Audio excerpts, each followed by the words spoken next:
Seminário O Futuro da Saúde. Ciência e tecnologia como estratégias de desenvolvimento. Promoção e realização Sindicec. Patrocínio Apvida, SESI, Sebrae, Assembleia Legislativa do Estado do Ceará. Apoio Grupo HDD, Pró-Hospital, Selene, Senac, Apoio Institucional, FENAES e SGH, Organização Prática Eventos. Em meio a tantas mudanças, algo continua igual. A saúde é o seu bem mais valioso. Depois que tudo passar, e claro, vai passar, você fará novos planos, visitará quem você mais ama e aproveitará cada abraço. E para realizar tudo isso, uma vida saudável é essencial, hoje e também no futuro. Por isso, o Apvida vai estar ao seu lado sempre. Apvida faz bem para você.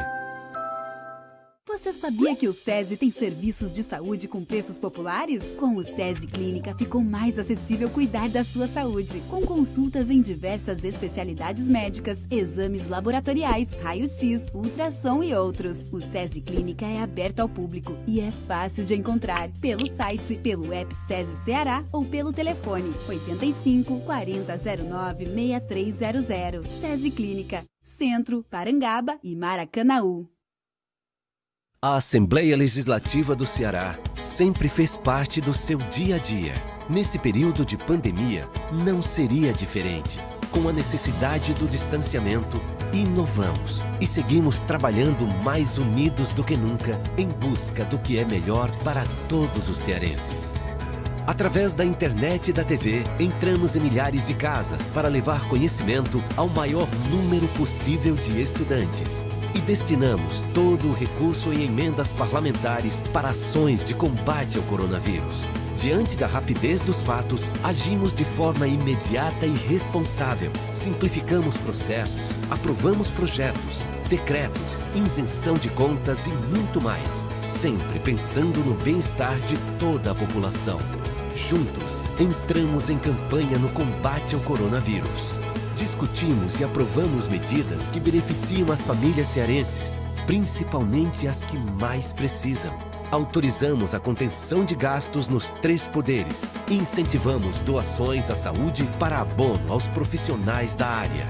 Diariamente, combatemos a propagação de mentiras, o aumento abusivo de preços e continuamos lutando por algo de valor incalculável, a vida de cada cearense. Quando tudo isso passar, estaremos ainda mais fortes, unidos e prontos para o que fazemos de melhor: superar. Assembleia Legislativa do Ceará.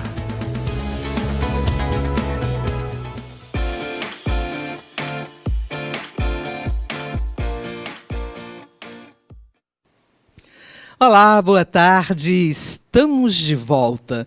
E na sequência de nossas atividades técnicas, assistiremos em instantes ao painel 7, que tem como título Saúde e Equilíbrio Emocional.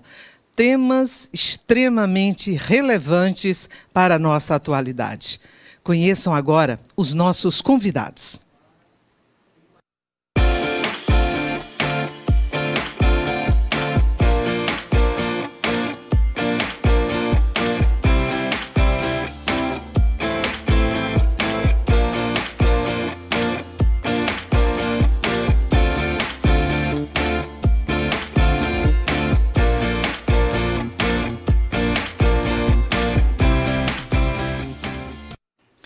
As perguntas para os nossos convidados poderão ser enviadas para o WhatsApp 85, código de área, 999660352. E me permitam ressaltar, porque aqui nos estúdios nós já estamos com a presença de 2 dos nossos convidados painelistas.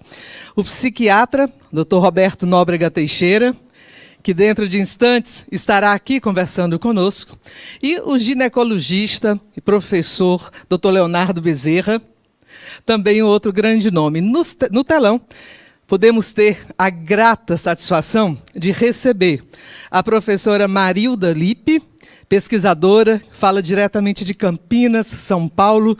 Que honra poder tê-la conosco, professora. Ela que é psicóloga e tem assuntos extremamente relevantes para nós mulheres também. E a participação mais do que especial do psiquiatra Avelar de Castro, doutor Avelar Loureiro, também mais conhecido, que nos fala de Pernambuco. Pernambuco está maravilhoso, como sempre, doutor Avelar. É uma alegria ter a sua participação nesta tarde. E eu já quero convidar o doutor Avelar Loureiro para que possa abrir os nossos trabalhos, trazendo também um pouco da sua rica vivência, da sua rica experiência. Ele que é diretor da Clínica Santo Antônio. Por favor, doutor Avelar, com a palavra. Muito obrigado. Uma boa tarde a todos que nos escutam. E um abraço especial para meu amigo Aramis, que sempre lutou e batalhou pelo desenvolvimento da saúde no estado do Ceará. Prestem atenção e vejam vocês. O mundo é cíclico. Carrega dentro da sua estrutura variações que de repente, não mais que de repente, como dizia o poeta, surgem e aparecem. E agora surgiu o mal, que levou o nome de vírus e que abrangeu todo o planeta.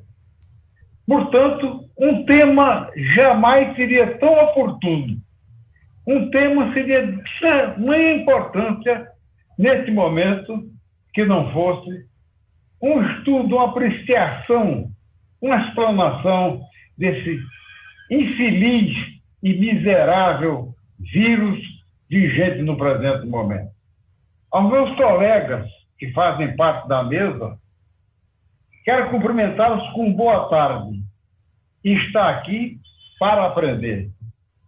E, dentro da velha estrutura que aprendemos, esfera de lei, concedo a palavra, com muita satisfação, a psicóloga e ilustre professora, doutora Marilda Novaes. Doutora Marilda, tenha a bondade de dar início a essa explanação que, por certo, será brilhante. É um grande prazer estar aqui com um painel tão importante como esse, com o doutor Roberto, o doutor Leonardo e o senhor doutor Avelar. É realmente um prazer muito grande e quero parabenizar os organizadores deste evento pela escolha tão oportuna, tão correta de falar sobre saúde mental neste momento de grande angústia do nosso povo, de grande tristeza e até depressão de tantas pessoas. Esse assunto vem exatamente hoje em dia atender à necessidade de tantas pessoas que estão tão angustiadas, que estão tão depressivas e que precisam de conhecer um pouco melhor do que está acontecendo, até para ter um pouco de esperança de que tudo passa. Como o senhor falou, as coisas são cíclicas, e do mesmo jeito que o mal vem, o mal se vai também, e o bom virá. Então, para quem estiver nos ouvindo, é super importante pensar que nada dura. As coisas são cíclicas, como disse o doutor Avelar. E o bom virá também. E após essa pandemia, nós seremos pessoas melhores, mais pacientes, mais conscientes do nosso papel na sociedade, inclusive em termos de solidariedade para aqueles que têm menos do que nós temos, para aqueles que passam necessidades, às vezes um desemprego, às vezes um luto, uma perda dentro da própria família. Então, nós precisamos ter aquela sensação de comunidade para poder doar para essas pessoas, não só financeiramente, não economicamente, mas doar afeto, apoio, solidariedade. Então, eu parabenizo os organizadores desse evento pela escolha de um tema que é tão pertinente no momento atual. E fico muito feliz de estar aqui nesse painel com pessoas tão ilustres, com psiquiatras, com o professor também de cirurgia robótica, o doutor Leonardo. É um grande prazer estar aqui. Senhor, como é que nós vamos organizar esse painel? Vamos falar ou vou ter perguntas? Como é que seria de interesse? Eu posso estar mencionando uma pesquisa que nós temos. Eu sou diretora do Instituto de Psicologia e Controle do Estresse, cuja matriz é Campinas, em São Paulo. E esse instituto existe em várias partes do Brasil. Nós temos 3 unidades no Rio de Janeiro, temos 2 unidades em São Paulo, temos em Cuiabá, temos em Uberlândia. Então, nós temos uma área grande de atuação. E nós realizamos uma pesquisa logo no início da pandemia, tentando verificar como é que está a situação emocional do nosso povo. Como é que estão essas pessoas que estão confinadas, que estão sem poder trabalhar fora, que estão tendo que lidar com aquela família toda junto agora nesse momento, né? São aulas das crianças no computador, é marido e mulher fazendo home office, aquela união que nem sempre é tão agradável, dependendo da dinâmica da família, né? Então, essa pesquisa foi feita online, com quase 3.500 pessoas, e várias perguntas foram feitas, né? Mas houve oportunidade das pessoas de todo o país responderem e se situarem com relação a como estão em termos de ansiedade, depressão, ataque de pânico, o que criava estresse para as pessoas, o que estavam pensando, se tinham confiança no governo ou se não tinham confiança, o que poderia estar sendo feito aqui no Brasil no momento, né? Tivemos participantes do país inteiro, tá? Tinha que ser brasileiro e residir no país para responder essa pesquisa. O que nós verificamos?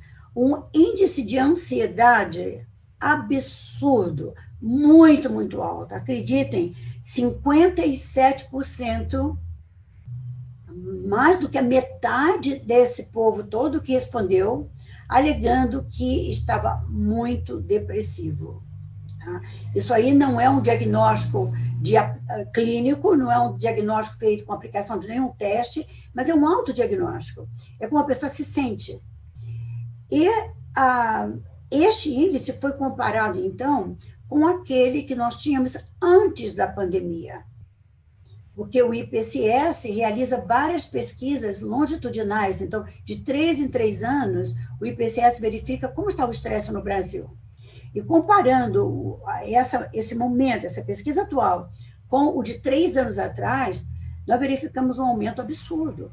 3 anos atrás, o índice de depressão e de ansiedade eram mais baixas. Então, de ansiedade, por exemplo, que era de 12%,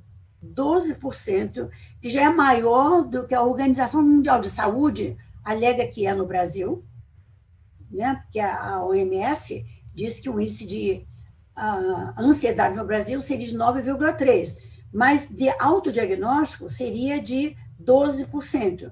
E agora, gente, subiu para 57%. É um índice muito alto.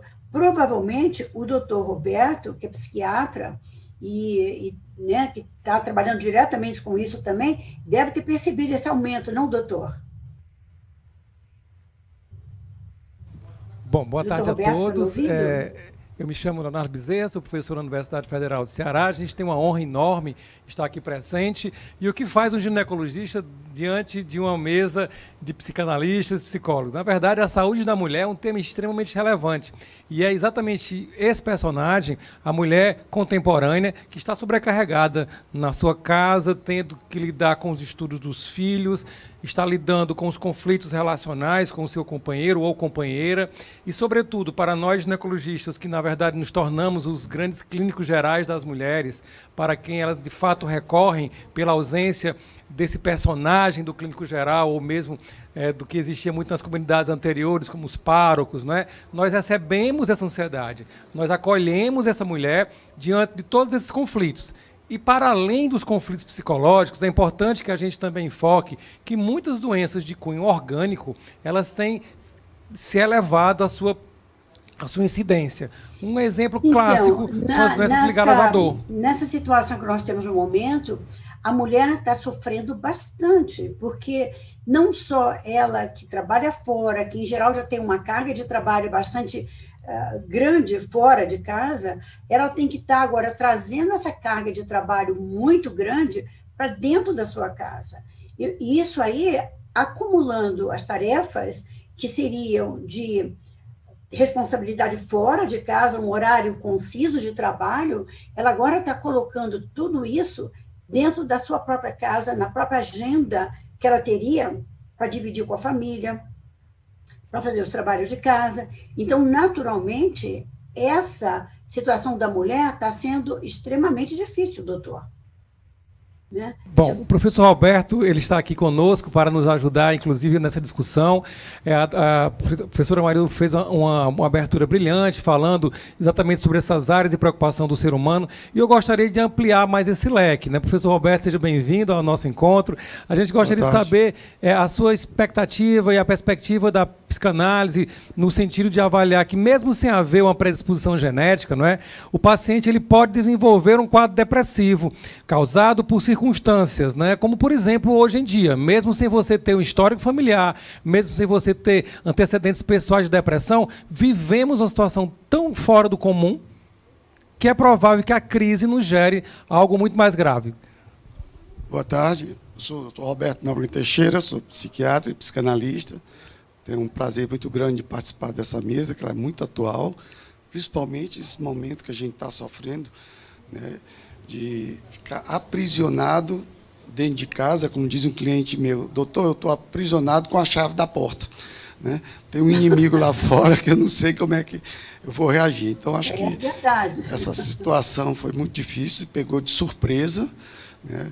Sempre que se perde alguma coisa, né, a liberdade, os amigos, muitas pessoas perderam o trabalho, isso provoca uma depressão, que se chama em psiquiatria depressão reativa, né? Provocada pela inibição de alguma coisa que você tinha antes que perdeu. O Freud tem um trabalho muito bonito que chama Luto e Melancolia, né? É onde as pessoas precisam elaborar esse luto dessas perdas, né, que aconteceram lá fora, porque nós estávamos vivendo muito o mundo externo, automatizando o nosso comportamento, os entretenimentos, os consumos. Né? Se eu sou visto, logo existo, eu tinha que estar todo tempo postando situações de felicidade e tudo. E essa pandemia chegou e disse: epa, vamos voltar para dentro da gente, que o mundo está lá dentro. Lá dentro é onde você vai encontrar os recursos para enfrentar uma situação que não houve preparação. Né? Porque quando você se prepara, você tem condição de representar essa situação. Mas não houve representação, porque não houve experiência prévia, né? Não houve essa capacidade de simbolização dessa situação. Então, muitas pessoas realmente fizeram um quadro de depressão, de ansiedade, de angústia. Eu acho que essa situação não criou uma patologia nova, agravou situações já existentes. Quem era violento ficou mais violento, quem tinha tendência a consumir, consumiu mais. E eu acho que, buscando situações interiores, eu acho que essa ajuda que a psicanálise pode dar, que a psicoterapia pode dar, seria um momento muito oportuno. Como diz um amigo meu, ansiedade se trata com 2 P, com pílula e palavras. E também com poesia, segundo o doutor Avelar. Pois, okay. O doutor Avelar está agora com alguns pequenos probleminhas técnicos, professores. Eu gostaria só de perguntar a ele se ele gostaria de fazer alguma pergunta aos nossos convidados nesse momento. Doutor Avelar? Ele continua sem áudio, então vamos dar seguimento, não é?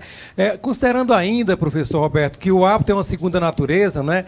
Essa modificação repentina desse modus vivendi, né, de como a gente tem encarado o nosso dia a dia, ele de fato pode causar danos presentes e ele pode gerar sequelas à nossa estrutura psicológica? Será que a nossa juventude, né, que está tendo uma experiência bem diferente, habituada, como você falou, né, à imagem, habituada à velocidade, de repente viver essa situação de aprisionamento vai nos trazer alguma sequela psicológica talvez mais perene, né, que não ceda mesmo com a vacina, digamos assim? O que é que o senhor acha?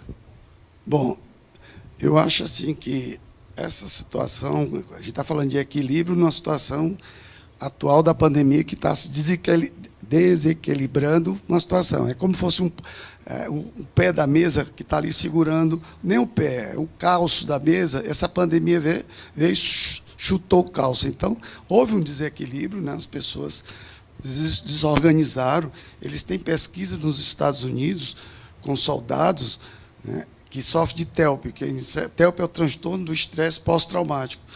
Então, por que pessoas reagem de uma maneira e outras têm um trauma bem maior? Eles perceberam que são pessoas que não têm essa subjetividade, não têm essa capacidade de buscar esse recurso interior para lidar com essa nova situação. Então, eles, em vez de elaborar um luto, eles fazem a melancolia. Fica engessado numa situação passada porque não consegue viver essa nova realidade. Então, é uma situação que requer muito cuidado. Muitas pessoas têm agravado os quadros. Eu não acredito que surja uma nova patologia, mas acho que vão agravar situações, como já foi dito antes, né? Mais ou menos o que eu tenho notado, né, no momento, é mais ou menos isso aí. Certo. O que a gente tem visto, na verdade, é que esse enlutamento ele também ocorre de fato, né? Muitas famílias perderam suas referências, né? Sobretudo seus entes mais idosos, né? O avô, o patriarca, a matriarca, e isso está trazendo também essa sensação de perda dos referenciais. E é provável que a gente tenha várias estratégias e que a terapia cognitivo-comportamental possa nos ajudar, não é, professora Marilda? Quais seriam essas estratégias para uma pessoa na quarentena poder fazer para não sucumbir a essa ansiedade? Sabemos que o luto de um ente é algo bem grave, mas existem estratégias que a gente possa utilizar do ponto de vista prático, objetivo, para não sucumbir a isso? Olha, é bastante interessante e há bastante coisas que as pessoas podem realmente fazer para se, pelo menos, protegerem um pouco, tanto quanto possível, de toda essa calamidade, toda essa angústia presente, né? Veja bem, como o doutor Roberto falou, há pessoas que reagem de uma maneira e pessoas que reagem de uma outra maneira. Dentro da teoria cognitivo-comportamental, nós diríamos que tudo depende bastante de como a pessoa interpreta o evento. Então, essa habilidade de olhar para dentro, que o doutor Roberto mencionou, é uma coisa muito importante. Então, uma pessoa que não consegue dar um significado adequado ao que está ao seu redor, é uma pessoa que sofre intensamente porque ela procura algo que não está dentro dela, que não está correto para a situação dela. Então, o que nós teríamos que fazer? Em primeiro lugar, ajudar as pessoas a ressignificarem o que se passa. Claro está que ninguém vai achar que é bom estar em pandemia ou que é bom perder um ente querido. Não é isso. Ressignificar significa você dar uma interpretação adequada àquilo que está ocorrendo. Ter luto, todos nós vamos ter ao perder alguém querido. Até é bom que se passe pelo processo do luto para se poder elaborar os sentimentos e poder dar conta do sofrimento que ele inicia. Mas também é importante que a gente redimensione o que está acontecendo como um período pontual na vida da gente. Isso não vai durar para sempre. Então, dar um significado mais ameno, uma coisa mais tranquila ao que está acontecendo, vai ajudar as pessoas a passarem por esta, vamos dizer, essa pandemia tremenda que nós estamos vendo agora. Agora, quando a gente olha a história, a gente nota que já passamos, como humanidade, por muitas situações de pandemia. Essa não é a primeira. E a humanidade sobreviveu, se refez e tocou tudo como razoavelmente era antes. Sempre aquele novo normal, né? Então, nós vamos conseguir isso também. Agora, no momento, ressignificar o que está acontecendo, dimensionar, perguntar para si próprio, a minha angústia ajudará alguma coisa?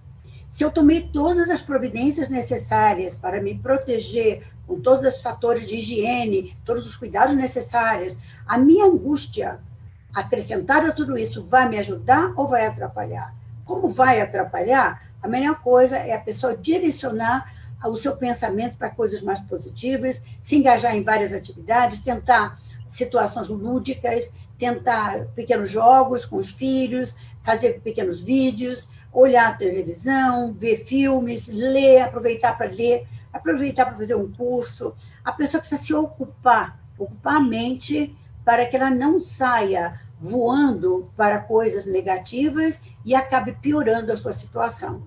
Então, existem exercícios de relaxamento que estão nos vários sites por aí, fazer um relaxamento mental, concentrar no aqui e no agora, em termos de momentos de felicidade, momentos de alegria dentro de casa, mas, acima de tudo, é ressignificar e dar uma interpretação adequada a essa situação tão trágica que nós estamos vivenciando no momento.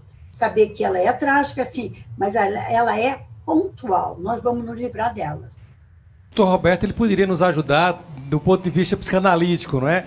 Essas estratégias colocadas, doutora Marido, são sensacionais, né? Você nos coloca que tentar trazer a vida prática com o mundo do dia a dia, a proximidade familiar, a ludicidade, né, para a nossa realidade, talvez seja uma estratégia que nem é tão cara, não é? O doutor Roberto talvez pudesse nos ajudar com a estratégia psicanalítica, não é? O que é que o senhor acha? Claro. Vi muitos colegas conhecidos negando essa situação grave que a gente está vivendo, ou então buscando o culpado, era o governo, era não sei quem, quando, na verdade, eu tinha que procurar os recursos, era dentro dele. Então, se você busca um bode expiatório, você não se acha comprometido com essa situação, né?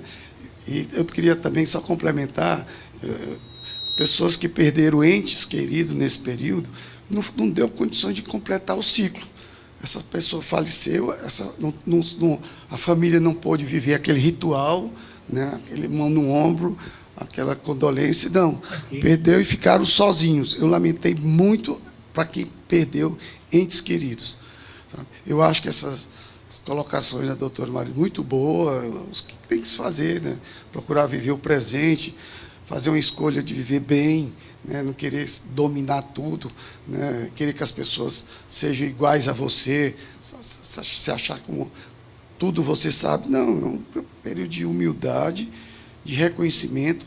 Esse ressignificado eu acho extremamente importante, né? Buscar internamente figuras parentais que foram tão importantes na estruturação do seu psiquismo. Essas pessoas vão dar força para você enfrentar a diversidade da vida. Eu queria dar só essa adentro.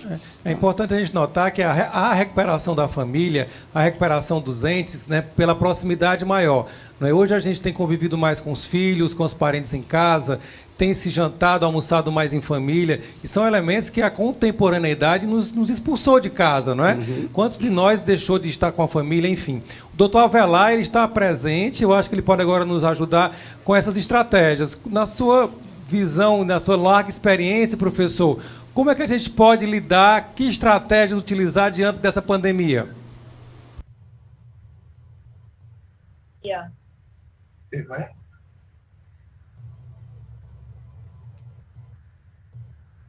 Logo.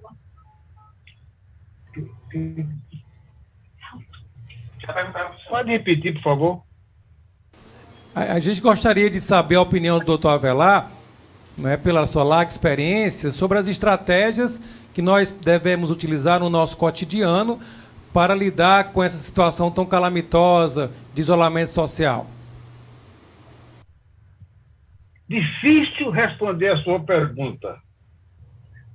Porque para tudo que se faça na vida, tem alguma coisa que se opõe, tem alguma coisa que neutraliza. E, nesse estado virótico, ainda não apareceu nada que impedisse esse movimento. Então, temos nós que defendermos, principalmente, e dentro do assunto que nós estamos tratando, da emocionalidade, fazendo com que se mude determinados posicionamentos para que a ausência de movimentos e de ações nos leve a uma apatia total. Movimentos, crie coisas novas, invente aquilo que anteriormente nunca lhe ocorria, porque a mente não pode parar. Dizia eu anteriormente, o homem é o tudo e a emoção é o todo. Então, na hora que você desassocia esses dois elementos, você entra no caos total. Portanto, movimentemos as emoções. Nas suas mais diversas formas, na tristeza, na alegria, nos amores frustrados. Em suma, sejamos nós parte da humanidade que sempre pertencemos. A gente tem recebido, né, no nosso dia a dia, com essa retomada gradual, uma série de demandas de doenças não só psíquicas, mas também doenças orgânicas. Por exemplo, na ginecologia a gente tem notado o agravamento de sintomas dolorosos em mulheres que têm doenças crônicas como endometriose, o agravamento dos problemas relacionais. Então a gente tem encontrado um número grande de separações, onde até a gente se questiona se, na verdade, isso não seria algo oportuno. Porque se há um relacionamento que chegou a falir diante de uma condição dessa, será que esse não seria um caminho mais interessante para a relação? E, de fato, a gente tem lidado hoje com a oportunidade de intervir diante dessas enfermidades de uma maneira mais humana, mais simples, com um simples acolhimento, com a simples escuta. Nós estamos sofrendo uma demanda muito grande, a procura muito grande das clientes que, mesmo na pandemia, elas querem se consultar, querem se procurar, querem correr esse risco relativo, porque elas precisam falar, elas precisam se expor. E há uma necessidade muito grande de, dentro desse período de enclausuramento físico, as pessoas parecem que precisam se expor psicologicamente. E nós, pobres médicos alopatas, ginecologistas, que não temos essa brilhante formação que vocês têm, nos vemos encurralados, não é? Porque há uma demanda gigantesca e não há sequer no mundo a quantidade de psicólogos, psicanalistas que dê conta dessa nova epidemia, dessa nova pandemia psíquica que nós, como profissionais de saúde, cada vez mais reconhecemos, né? Recentemente, lendo uma reportagem sobre a psicologia positiva, tem um colega que ele mora nos Estados Unidos, no Arkansas, o Eric, ele falou que existe um empreendimento nos Estados Unidos para o uso cada vez maior de profissionais que não necessariamente sejam médicos ou psicólogos, mas que tenham uma formação orientada no sentido de acudir, socorrer e acolher essas pessoas, né? Isso tem sido uma realidade cada vez maior no primeiro mundo, dado o aumento absurdo da demanda para esses profissionais, e é uma equação que não fecha. Você não vai ter psiquiatra, não vai ter psicólogo suficiente para todo mundo, né? Esse serviço de proteção à vida, né, que nós conhecemos aqui no Brasil, eles fazem muito bem esse papel. Eu gostaria de passar agora para o professor Roberto. Temos uma pergunta sobre algo que ele colocou de maneira interessante, né? Como dizia o grande mestre, as dores e os desagradáveis sintomas que sentimos sem uma etiologia determinada são classificadas com a linguagem orgânica da alma. Isso é só poesia ou isso seria uma realidade? Qual seria a perspectiva dentro do que nós estamos vivendo, professor? Não, isso é real, né? Então, o Freud comenta isso, chama o órgão que fala. Quer dizer, quando você não consegue verbalizar um sofrimento, ele vai sair por algum órgão. Pelo estômago, pelo labirinto, né? Então, se você não escutar, é uma coisa que nós trabalhamos com psicoterapia e psicanálise, é entender a queixa do cliente, né? Que muitas vezes você fica preocupado em tirar o sofrimento do cliente, mas não entender o significado daquela queixa. Em 1914, o Freud estava atendendo um cliente no período da Primeira Guerra, e o cliente dizia para o Freud, olha, eu não aguento, eu vou morrer, eu vou ter câncer, não aguento mais, e era só sofrimento, achando que o Freud ia ficar sensibilizado com aquelas queixas. E o Freud olha para ele e diz, olha, eu só não entendo por que é que você tem que sofrer tanto. Quer dizer, não precisava ele estar antecipando esse sofrimento, que é uma realidade que ia acontecer, mas ele fazia daquilo algo, dava uma dimensão bem maior. E é isso que a gente precisa entender, o discurso do cliente. Entender o que é que está por trás daquele discurso. Eu acho extremamente importante. Acho que também a doutora Marido pode falar alguma coisa nesse sentido, porque não ter aquela visão logo do médico, tirar a dor, né? A gente procura entender essa dor. O que é que significa essa dor para esse cliente. Ok? O doutor Amarildo tem uma experiência muito grande, né, com essas atividades individuais e, sobretudo, coletivas também, né, professora? A senhora poderia comentar? Então, é bem interessante o que o professor Roberto falou, porque, na realidade, nós não devemos tratar somente o sintoma. O sintoma a gente tenta retirar por uma questão de dar maior tranquilidade, da pessoa se sentir melhor, mas não pode ficar só tratando o sintoma. Nós temos que saber o que está por trás desse sintoma, o que esse sintoma significa para cada indivíduo. Então, uma pessoa que cronicamente tem uma dor de cabeça, você não pode só pensar que é uma coisa física e dar um analgésico. Você tem que saber se, além de qualquer problema físico que ela possa ter, existe alguma coisa ali que esteja estressando essa pessoa, criando uma tensão emocional muito grande e que essa preocupação apareça na forma de uma dor de cabeça. Poderia ser uma outra coisa qualquer. Tem pessoas que têm distúrbio de fala, tem pessoas que têm dor de estômago, pessoas que têm psoríase. Psoríase é uma doença muito comum na pessoa que tem algum dilema maior, né? Uma pessoa que está muito estressada. Muitas vezes esse estresse vai sair na forma de uma psoríase, um vitiligo. Outras vezes é um problema cardíaco. Nós temos muitas pesquisas aí correlacionando níveis altíssimos de estresse crônico, né? Naturalmente, não é só um episódio rápido de estresse, mas um estresse crônico com problemas cardíacos, com doenças já estabelecidas, pessoas com problemas graves, né? Porque o corpo fala.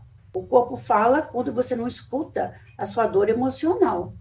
Então, na verdade, nós temos que tratar qualquer dor, independentemente do componente biológico que ela tenha, também como uma representação de alguma coisa que deva ser tratado na área da psicologia. Então, não é adequado se tratar só o sintoma de uma pessoa estressada. Nós temos que tratar esse sintoma para ela ter conforto, mas temos que tratar também o que está gerando toda essa tensão nesse ser humano. Doutor Avelar, a gente gostaria de ouvir a sua opinião e complementar o comentário da doutora Marilda, por gentileza. O senhor consegue nos ouvir? Muito bem. E realmente o que a doutora falou é uma verdade irrefutável. Como já dizia o grande mestre, as dores desagradáveis e sintomas que sentimos sem uma etiologia determinada são classificados como, veja que frase linda, como a linguagem orgânica da alma. E a linguagem orgânica da alma, ela está baseada, totalmente posta dentro dos sentimentos e da emoção. Quando essa emoção ultrapassa a nossa capacidade de suportar e aguentar, de que se vale a estrutura humana, se vale dessa linguagem da alma que diz, não estou aguentando, cuide-me. E aí nós estamos observando, como disse a doutora, os problemas de falta de ar, palpitações, inúmeras enfermidades que não têm uma etiologia determinada, mas que é a alma pedindo socorro no que se refere à saúde do corpo. Por quê? O corpo e a alma estão intrinsecamente ligados. Se você procurar dentro da estrutura religiosa bíblica, já vê que há uma conexão do corpo e da alma. Se você procurar no psicológico, você vai encontrar uma conexão do corpo e da alma. E se você procurar a vida, vai sentir, observar que cada dia que se passa, mais se confunde o corpo e a alma que nós carregamos. Professor Avelar, excelentes colocações. A gente fica reflexivo e tentando elaborar, né, dentro do que nós estamos passando. A gente tem algumas perguntas feitas pelos nossos ouvintes, né? As pessoas estão interessadas e colocando aqui as questões do aspecto mais amplo, né? Tem uma pergunta que eu acho que ela cabe a todos, eu gostaria de ouvir a opinião individual de cada um. Quais seriam, então, os investimentos no futuro da saúde para o enfrentamento do SUS diante de um presente acelerado de doenças mentais causadas num período de pandemia? Então, a pergunta ela quer saber o que é que seria de prático, pragmático, feito pelo SUS para tentar tratar, remediar, paliar o adoecimento mental, né, diante desse processo de pandemia. Doutor Roberto, eu gostaria de iniciar o comentário? Bom, claro que se puder abrir ambulatórios, normalmente por videoconferência, nós na Sociedade de Psicanálise e na Escola de Psicoterapia estamos fazendo atendimentos gratuitos por videoconferência. Nesse momento, a pessoa se prontifica a fazer, não paga nada, mas como apoio. Eu acho que isso também seria uma atribuição do governo, pensar não só em medicação, voltar à história remédios, claro que são importantes para diminuir o sofrimento da pessoa, mas ter um entendimento do que representa aquele sofrimento para a pessoa, né? Onde ela tem que ficar mostrando todas as queixas naquela dor. Então, as dores imaginárias, elas são bem piores que as dores orgânicas. Porque as dores orgânicas, você tem um remédio para mais dor imaginária, a fantasia vai longe. Eu tenho uma cliente que é hipocondríaca, ela não tem medo, não teve medo do Covid, não. Ela saiu e ia se encontrar com cuidado, com máscara e tudo. Mas as doenças que ela imagina são as piores para pensar. É câncer, é AIDS, é não sei o que, só pensa nessas coisas. Então, a compreensão dessa queixa, o que representa para ela, que o dela está uma carência afetiva desde das origens dela em relação à mãe, como ela estivesse o tempo todo pedindo para as pessoas um colo, uma atenção. Então, ela está sempre se queixando de alguma coisa. É uma paciente que vem em análise um certo tempo e, graças a Deus, vem evoluindo bem.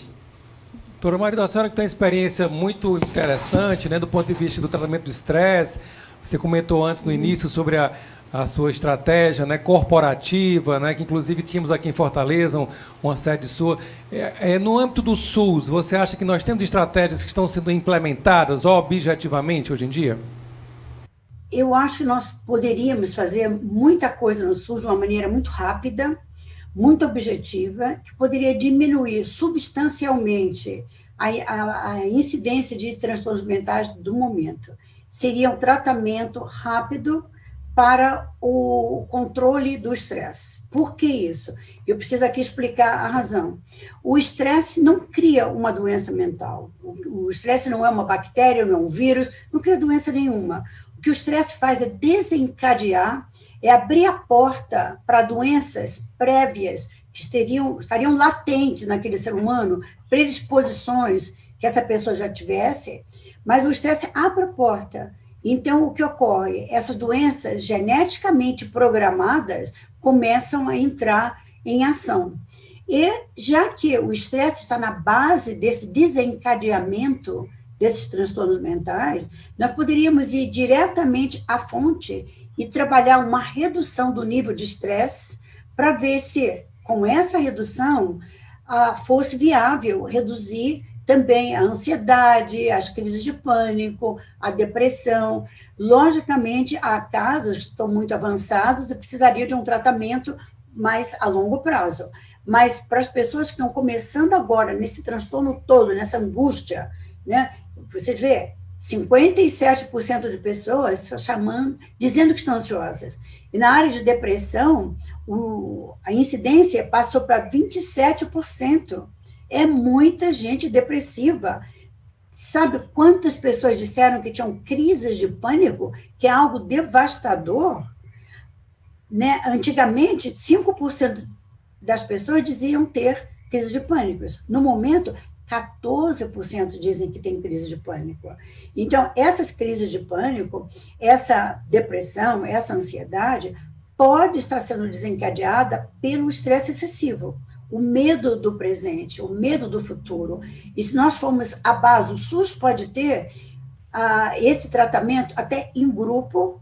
Esse tratamento especial para controle do estresse, ele leva 12 horas de tratamento. São 12 semanas, uma vez por semana, por 1 hora, a pessoa dá conta de aprender estratégias de enfrentamento, aumentar a sua resiliência e dar conta do que está acontecendo. Esse trabalho chama-se Treino de Controle do Estresse. Ele foi testado em 7 teses de doutorado e várias pesquisas já publicadas, e ele funciona. Então, o SUS poderia, sim, começar um trabalho imediato de treino de controle do estresse, grupo, individual, ou seja, e poderia dar conta de uma grande parte do que está acontecendo. Claro que não de todos, porque tem pessoas que precisariam de um tratamento mais prolongado, até com medicação e tudo mais. Mas eu sugeriria no SUS, imediatamente, um trabalho voltado para o treino de controle do estresse. Doutor Avelar, como é que a gente viria essa perspectiva dentro da sua realidade aí do SUS no Pernambuco, que deve ser bem parecida com a nossa aqui em Fortaleza? Quero aproveitar a oportunidade e dela não fugir e tornar enfática do serviço que o SUS presta ao país. Tem suas falhas, tem seus erros, porém, tem uma atuação brilhante, porque abrange toda a humanidade, toda a estrutura de habitantes do Brasil, sem exceção. Pergunto-lhe você, o que poderia fazer o SUS no aspecto psicológico? Digo eu, muito pouco. Por quê? Porque tem carência de psiquiatra, tem carência de psicólogo, de assistente social, de terapeuta ocupacional e etc, etc, etc. Mas ainda, lembrem-se, as guerras têm um prenúncio. Todos os conflitos têm um prenúncio. As viroses não têm prenúncio. Você não tem como ter uma preparação absoluta para receber uma virose. Até porque ela sofre processo de mutações no decorrer da sua existência. E mesmo assim, o SUS tem se mobilizado na maneira possível para ter uma atuação, inclusive no psicológico. Mas entendo que a sua destinação maior no momento é a orgânica pura, tentando salvar o indivíduo dos problemas decorrentes dessa dita virose. Portanto, quero deixar aqui patente o meu elogio ao SUS. Salvo quando, em determinados momentos, serve de estrutura política para intervir em assuntos que não é o mais correto, como, por exemplo, a assistência psiquiátrica no Brasil, que funcionava relativamente bem, foi totalmente prejudicada por mecanismos políticos do SUS. Mas esse é outro assunto. Portanto, meu elogio ao SUS e dizer do esforço, do trabalho que ele está tendo para aliviar toda essa estrutura maléfica e mortal da virose. É importante a gente lembrar que o nosso estratégia de universalização e de acessibilidade ao SUS, ele é responsável, sobretudo, por nós não termos números tão mais alarmantes, né, da pandemia. E que o SUS, na nossa realidade do Brasil, é um grande privilégio, né? É um privilégio histórico e é um privilégio que muitos países não têm. A exemplo, por exemplo, dos países do primeiro mundo que sofreram com a inacessibilidade. A gente tem algumas perguntas que giram em torno desse mesmo tema, mas especificamente uma que fala sobre suicídio. A gente falou muito sobre depressão, né, sobre melancolia, e esse desfecho tão infeliz que é o suicídio. Com esses dados, eles têm aumentado, professora, e existem estratégias especificamente para a prevenção do suicídio? A prevenção do suicídio é uma necessidade absoluta no país. Nosso país é o quinto país no mundo com relação à prevalência de suicídio. E o número de suicídios de adolescentes está muito alto, está aumentando bastante nesses últimos 3 anos, na verdade. Então, o que ocorre? Qual é a causa desse aumento tão dramático de suicídios nos nossos jovens? Uma das coisas que eu tenho percebido na clínica mesmo é um aumento de adolescentes com vazio existencial, adolescentes que não têm metas, adolescentes que são tão materialistas que só o que é material, só o que é concreto conta para eles. E são adolescentes que não têm um significado para o seu viver. Então, esse vazio existencial é uma das maiores causas do suicídio entre os nossos jovens. E na pandemia, sim, está havendo um aumento de suicídio, e pelo que eu tenho visto, pelo que eu tenho lido nos relatórios, esse aumento está vindo do desemprego, da angústia do futuro, da falta de perspectiva no futuro. Então, uma das melhores coisas, né, mais importantes que podemos fazer é dar esperança ao nosso povo, a esperança ao nosso chefe de família que perdeu o emprego, que está com dificuldade financeira, de que isso vai passar. E também nós precisamos dar ao jovem a razão de viver. Esses jovens que têm esse vazio existencial, que não entendem por que existem, são aqueles que se automutilam, que se cortam, são aqueles que arriscam a vida, porque para eles nada importa. Então, é uma tristeza imensa ver meninos, meninas de 15, 16 anos se cortando, porque na hora do corte é a única coisa que eles sentem.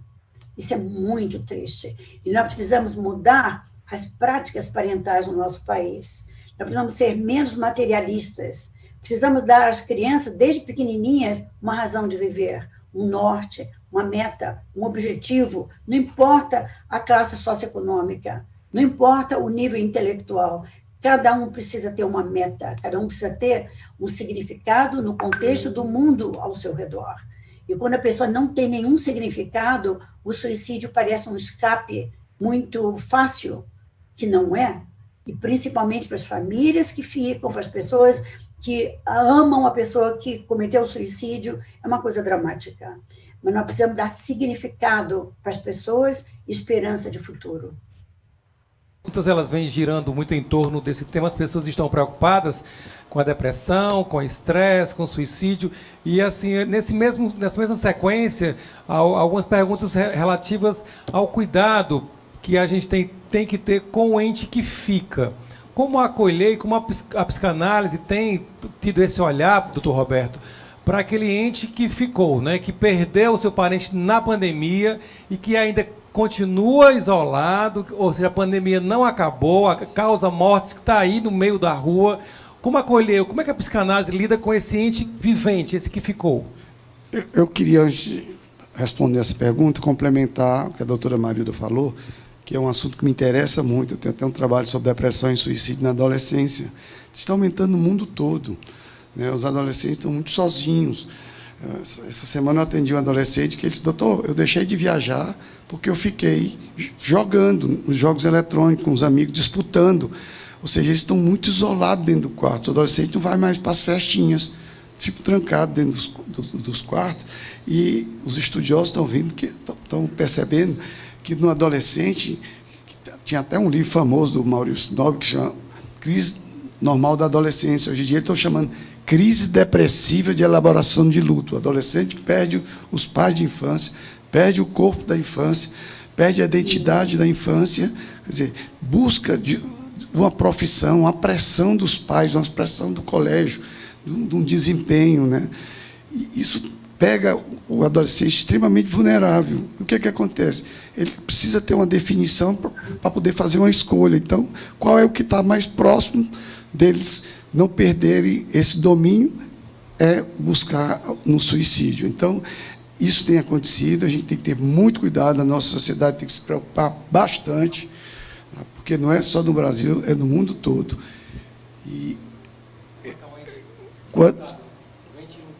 pronto, voltando para a pergunta do ente lutado, eu também, uma psicóloga que trabalha comigo passou por esse problema, perdeu o pai em plena pandemia. Então, eu conversando com ela, porque ela não completou o ciclo. A morte é o final de um ciclo onde você precisa ter a missa de sétimo dia, aqueles rituais, né? Alguém vai lá, fala com você, de repente a pessoa perdeu a liberdade, perdeu o ente querido, faltou um apoio afetivo, né? Uma palavra de conforto, vai para um velório, só pode estar 4 pessoas, e não tem mais ninguém, pode, quer dizer, eu acho que a pessoa entra num total desespero. Essa pessoa aguentou porque trabalha, né, convive com essas situações de perdas, a pessoa que também faz análise, conseguiu se reconstruir, mas conversando com ela, me contando, é muito, muito difícil. Eu tenho sempre colocado o vídeo do meu pai, procurando elaborar exatamente a história do luto, para que eu não faça uma melancolia, ou seja, eu não aceite que ele não morreu. Não, eu tenho que aceitar que ele morreu.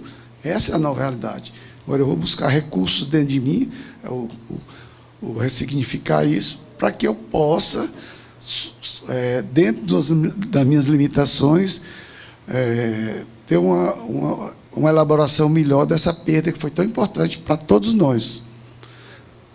Ok. Então, Avelar, e como é que a gente vai, então, agora, dentro dessa nova realidade, né, lidar com a perda, com o luto, se a gente não pode mais fazer os rituais, se a gente não pode mais ter a despedida que a gente aprendeu historicamente? Como lidar agora com esse lutamento diferente?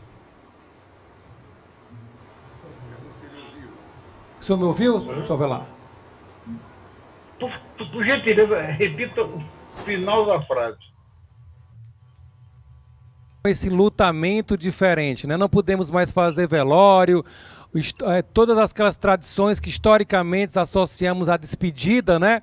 Elas não existem mais, né? Isso gera uma ruptura, né, no nosso processo de despedir doente, né? Como lidar com esse processo?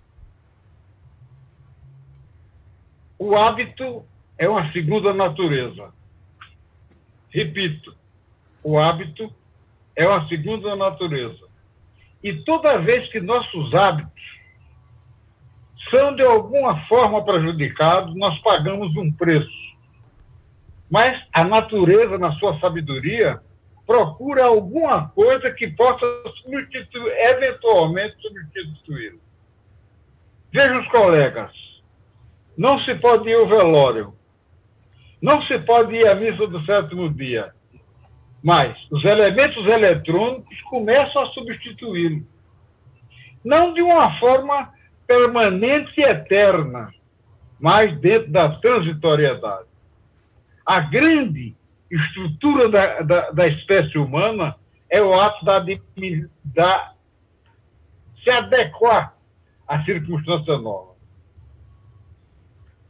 Acho que vou colocar uma frase que podia até estar fora da circunstância. Teve um pensador que disse: penso, logo existo. Eu, se pudesse, plagiaria esse pensador e dizia: tenho emoção, logo vivo. Então, se os nossos hábitos são carregados de uma emoção, e essa emoção é que justifica o nosso movimento psicológico, temos que encarar a circunstância, buscando cada vez mais se aproximar, abre aspas, do hábito, é uma segunda natureza.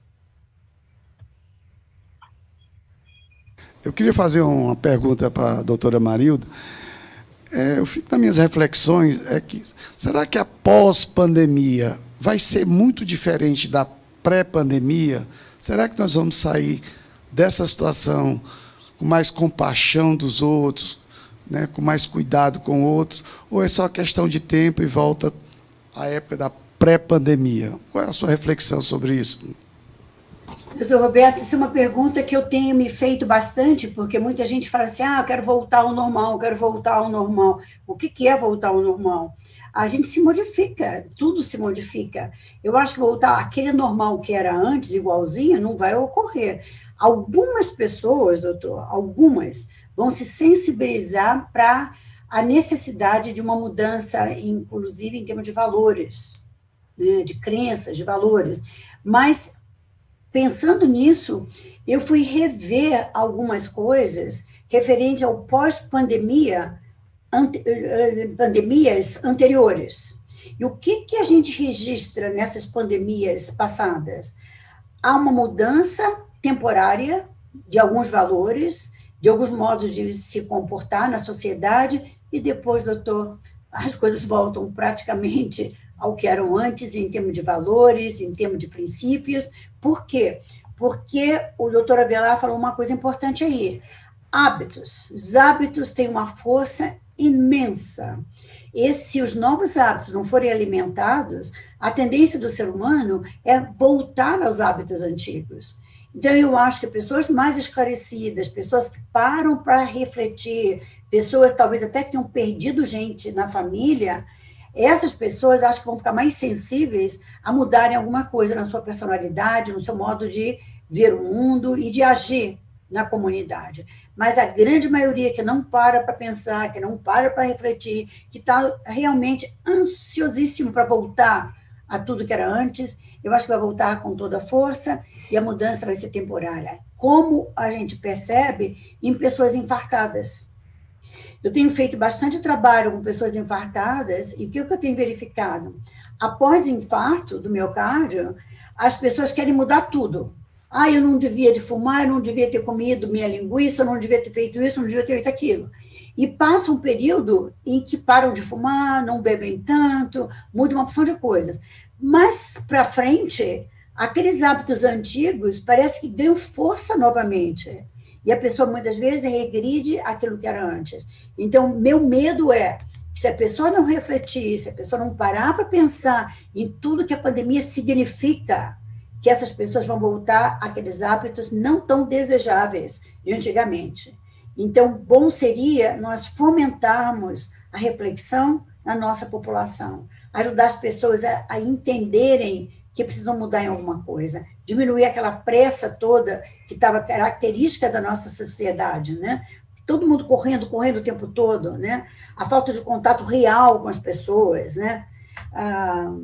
Toda essa linguagem de informática, né? Tudo abreviado, tudo muito rápido. Talvez o contato olho a olho seja uma coisa importante. Nós temos que levar as pessoas a refletirem, ressignificarem a vida para poderem mudar realmente. Do contrário, vai voltar ao que era antes, né? Agora, uma coisa que eu queria mencionar com relação ao luto aí, doutor, que o senhor estava falando, falou muito bem, é a situação da culpa de quem fica, né? Porque quem fica se sente muito culpado às vezes, né? Porque sobreviveu, e às vezes uma pessoa da família não sobreviveu, né? Então, isso é uma coisa que precisa ser trabalhada, né? Então, uma das coisas também que eu sugiro é alguma cerimônia de despedida. Não pode ir no velório, não pode ir no enterro, não pode ir numa missa. Então, faça uma cerimônia. Por exemplo, escreva uma carta para a pessoa que se foi. Depois, ou toque fogo na carta para a fumaça levar toda a mensagem, ou pique em pedacinhos pequenos. Tem que haver alguma cerimônia para fechar o ciclo com essa pessoa. Se não houver uma cerimônia de despedida, fica muito difícil a pessoa elaborar o luto. Pessoalmente, eu sou muito otimista. Eu semeio e eu perpetuo o otimismo nas minhas ações pessoais e médicas. E essa reflexão das pandemias na história da humanidade, professora, ela tem nos trazido aprendizados e mudanças de paradigma. Foi assim com a peste na Idade Média, onde a humanidade mudou paradigmas, né, relacionais, passou da idade das relações feudais, e recentemente, no começo do século passado, nós tivemos a maior mudança, né, dos impérios coloniais após a Primeira Guerra Mundial, que foi no período da pandemia, né? Muitos conceitos de governabilidade, Revolução Russa, então o mundo inteiro ele mudou muito.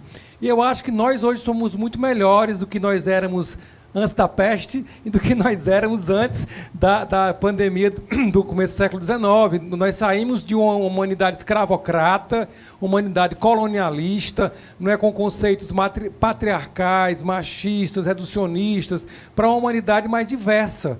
Não, eu sou muito otimista. E eu semeio esse otimismo no meu dia a dia. E eu acho que semear esse otimismo sob o ponto de vista histórico, que é um argumento irrefutável, né? Porque a história ela já aconteceu e ela nos representa um caminho para o futuro, eu acho que ele é um bom presságio, é uma maneira boa de trilhar, de caminhar. Nós temos ainda algumas perguntas, e eu gostaria de passar para o doutor Roberto para fazer suas colocações finais. Por favor, doutor Roberto. Pronto. Eu só queria complementar o que a gente estava conversando, Marilda, sobre o infartado que representou aqui.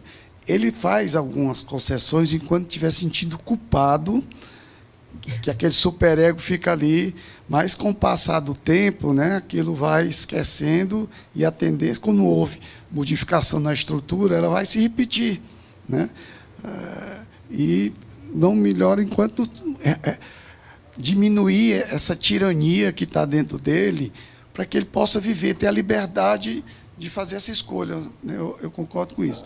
As minhas colocações finais, achei muito bom ser otimista, mas a gente tem que ser otimista sem perder o realismo, né? Senão a gente vai viver muito lá no céu, mas a gente pode estar no céu e com os pés no chão. Mas eu sei que você quis dizer isso aí. Eu estou muito feliz de estar nessa mesa, achei que foram pessoas escolhidas a dedo pela organização desse seminário, sabe? Os assuntos foram muito atuais, bastante... Acho que ele merecia até se voltar a discutir, porque ele é amplo demais, né? Nós estamos focando mais nesse momento, mas isso é uma história, isso tem mortes, toda a história você vê tem morte. Até na Bolsa de Valores, quando os Estados Unidos quando quebrou, o suicídio era uma loucura grande, foi quase um índice de suicídio altíssimo. Então, tem muitas coisas que poderiam melhorar o atendimento. Concordo com o doutor Avelar sobre o SUS, mas acho que o SUS poderia melhorar se fizesse um atendimento psicológico. Eu acho que não é uma coisa tão prioritária no atendimento. Eles focam mais o orgânico e esquecem o mental, quando a mente e o corpo estão juntos, estão sempre um adoecendo o outro. Eu acredito que seria um atendimento bem melhor, bem mais preciso e com alcance maior para as pessoas carentes. Eu quero agradecer mais uma vez a todos e desejar uma boa tarde. Doutor Marido, eu gostaria de solicitar as suas colocações finais e, assim, diante de tudo que você falou, o brilhantismo, como você elencou os elementos, foi uma mensagem de otimismo, sim, né? Existe muito o que fazer contra o estresse, não é, doutora? O que você acha? Poderia nos fazer a sua colocação final? Sim. Existe uma certa parte do estresse que é uma coisa muito positiva, que é você pode controlar. O estresse não é algo que seja inevitável na sua vida. Vai acontecer fatores de estresse, vai acontecer vários estressores na vida de todos nós. Isso aí é uma coisa inegável.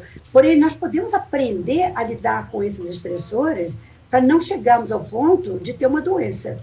Porque, veja, o estresse ele tem uma atuação inequívoca no corpo e na mente. Não tem como separar o corpo da mente em termos do estresse. A reação do estresse ela é física, mas ela é mental. Se alguém disser para você, eu estou tenso nos ombros, que em geral é um local onde o estresse se acomoda, né? Estou com muita dor nas costas, nos ombros, pode ter certeza que essa pessoa também está com estresse na mente.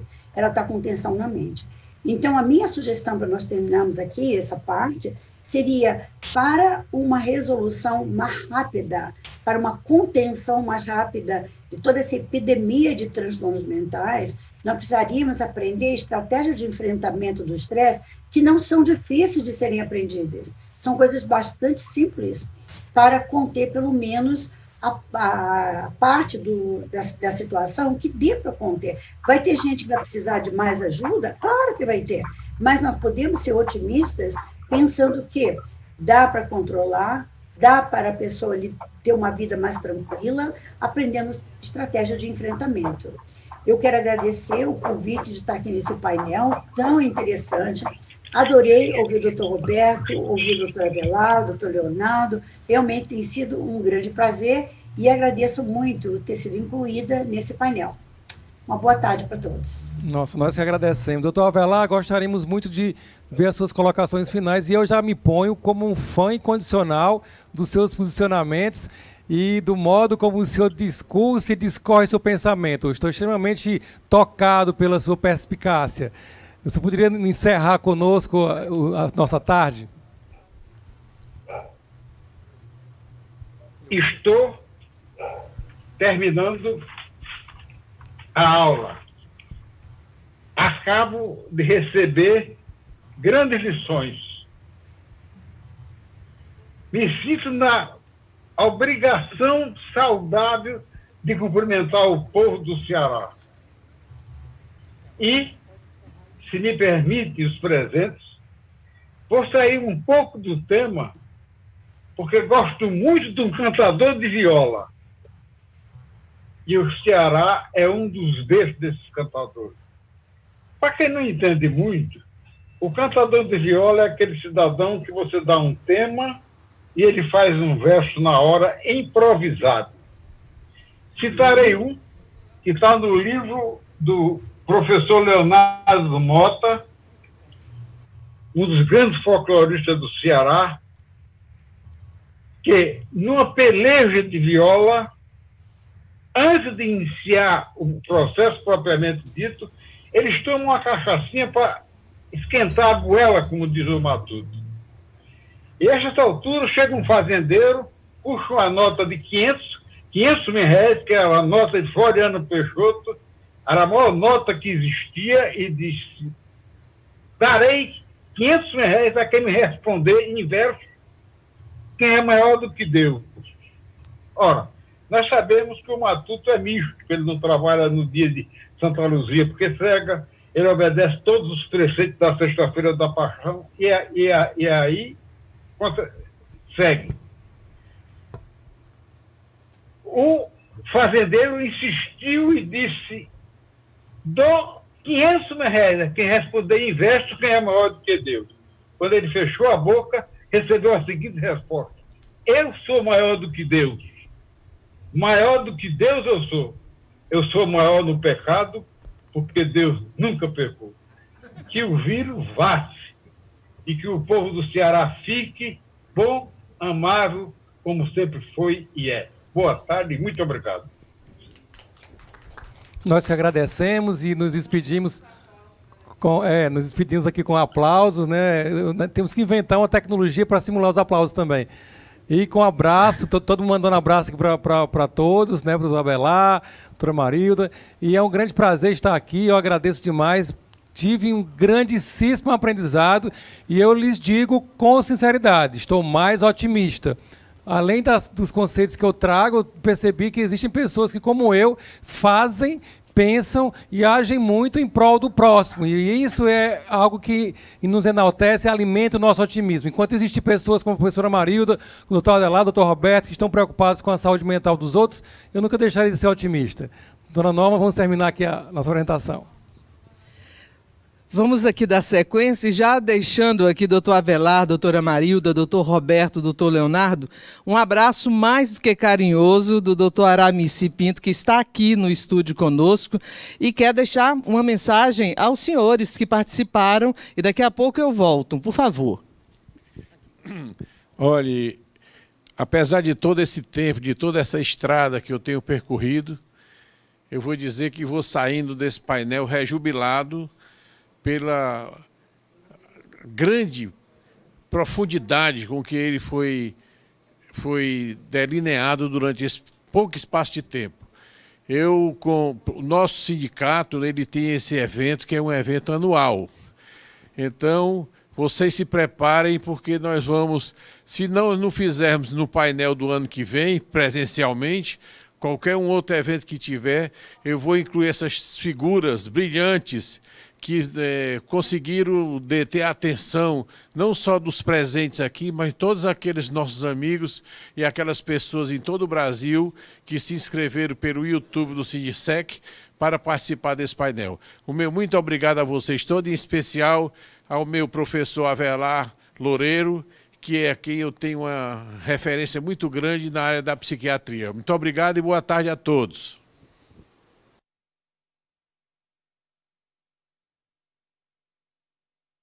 Todos estão... Fiquem um pouquinho, porque eu queria... O professor Avelar já nos deixou. Ele terminou evocando a figura do grande Leonardo Mota. E eu queria fazer uma contrapartida com Ariano Suassuna, não é? Porque Ariano, aquele grande pernambucano, que dizia, há um caso muito... Eu tive o privilégio de estar com Ariano, e também nos meios de comunicação, hoje virtuais, pode ser encontrada essa história. Ele foi convidado para fazer a abertura do Congresso Brasileiro de Psiquiatria, que acontecia no Recife, e poucos dias depois a Jornada Pernambucana de Psicologia. Então ele agradeceu entusiasticamente por estar ali, mas disse: olha, eu estou muito honrado, mas eu não entendo por que eu fui convidado. Eu nem sou psiquiatra, nem sou psicólogo. Logo, eu devo ser o caso. Então, quando eu vi também esse título, eu disse: meu Deus, eu vou ser o caso deste painel. Começando nessa expectativa, no estresse que acompanha a todos nós nos últimos dias, especialmente as mulheres. Eu acredito que tem momentos que a gente pensa que o estresse já faz parte do nosso sobrenome. E vem a doutora Marilda e nos dá um bálsamo para dizer, não, tem jeito, tudo tem uma solução. Doutor Avelar vem no ápice da sua sapiência, evocar as emoções e falar que elas são vida. Então, não é negativo, é sempre o positivo. Doutor Roberto, essa figura carismática, extremamente afável, cavalheiro, acolhedor, reconhecido em todo o Estado, vem nos falar do otimismo, mas com os pés no chão. Não é? Vamos sonhar, mas nós precisamos ter também o controle da nossa realidade, porque se nós não fecharmos ciclos, a gente não vai viver por inteiro. E aí, em contrapartida, como se fosse um peixe fora do aquário, nós temos um ginecologista, Dr. Leonardo, que além de médico, traz em si já a racionalidade da ciência, mas traz a visão futurística do empreender. Ele desenvolveu um aplicativo onde o seu paciente, a sua paciente, antes de chegar ao seu consultório, já respondeu previamente a uma consulta, então ele já chega totalmente envolvida num abraço virtual, num abraço fraterno. E ele também, sabem, todas as senhoras e os senhores, da importância da pesquisa da tilápia que o Brasil tem destacado para o mundo. Dr. Leonardo faz parte desse grupo na vertente da ginecologia. E tem coisas que a gente nem imaginava, mas que ele antecipou e que trouxe benefícios fantásticos para as mulheres, para toda uma questão de gênero.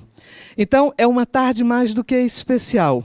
E, obviamente, que a organização deste evento ratifica esse sentimento de gratidão e acolhe a todos como quem abraça, dizendo muito obrigado. Vocês fizeram com que este painel ficasse inesquecível.